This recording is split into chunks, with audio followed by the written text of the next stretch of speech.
కోనసీమ జిల్లా కేసనపల్లి గ్రామం పరిసర ప్రాంతాలలో డ్రైన్ ముంపు వలన తీవ్రంగా నష్టపోయిన కొబ్బరి పొలాలను ఎమ్మెల్యే దేవవరప్రసాద్ ఇరిగేషన్ ఇంజనీర్లతో కలిసి పరిశీలించారు. తుఫాను ఆశ్రయ భవనంలో నిర్వహించిన సమావేశంలో ప్రజలు మాట్లాడుతూ డ్రైనేజీ ముంపు వలన ప్రాంతం తీవ్రంగా నష్టపోయిందని ఆవేదన వ్యక్తం చేశారు. ఆ దెబ్బతిన్న కొబ్బరి చెట్లను చూస్తే మా కంట కన్నీరు వస్తుందని వాపోయారు.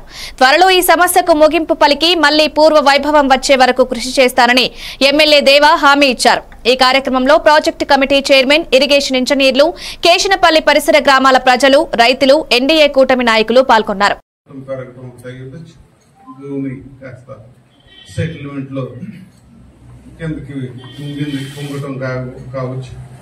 ఇలాంటి కారణాల వల్ల ఈ రోజున డ్రైన్స్ ఏదైతే పర్పస్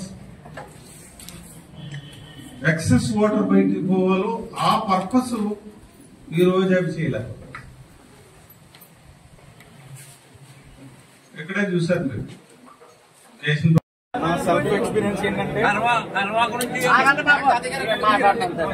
నా సెల్ఫ్ ఎక్స్పీరియన్స్ ఏంటంటే మనం చెప్పిందని కాదు, ఇక్కడ చెప్పిందని కాదండి. యాక్యురేట్ గా ఇక్కడ చెప్పేటటువంటి కిలోమీటర్లు కూడా రాంగ్. మీరు లోపల ఉన్నటువంటి కాలువలను ఎక్స్పాండ్ అయిపోవడం వల్ల డ్రెడ్జింగ్ చేసినప్పుడు టర్నింగ్స్ కూడా ఎక్కువ చేశారండి. అది మీరు సెల్ఫ్ గా మేమేదైతే చేసామో అదే విజన్లో మీరు అందరూ ఒకసారి పర్యవేక్షిస్తే మీకు ఎంత ఎఫెక్ట్ అయింది ఏంటి అనేది కళ్ళు కట్టినట్టు కనిపిస్తుంది సార్. గట్టు మీద చెప్పేదానికన్నా లైవ్ విజువల్స్ చూడండి. వచ్చినటువంటి ఎవరైతే మా స్థానిక ఎమ్మెల్యే గారు కానివ్వండి, మీరు ఎస్సీ గారు కానీ ఎవరైతే కానీ ఒకసారి డైరెక్ట్ విజువల్స్ చూడాలని నా కోరిక. దాని మీద తర్వాత మీరు ఏ విధంగా తీసుకోవాలనుకుంటే ఆ విధంగా తీసుకోండి. అంటే ఇక్కడ ఒకరికి ప్రాంతానికి అన్యాయం జరిగి ఇంకొకటి జరిగేటట్టు ఎవరో సహించగానండి మొత్తం అందరికి జరుగుతుంది. కానీ దాన్ని ఒకసారి మీరు కూడా అబ్జర్వ్ చేయాలనుకోండి.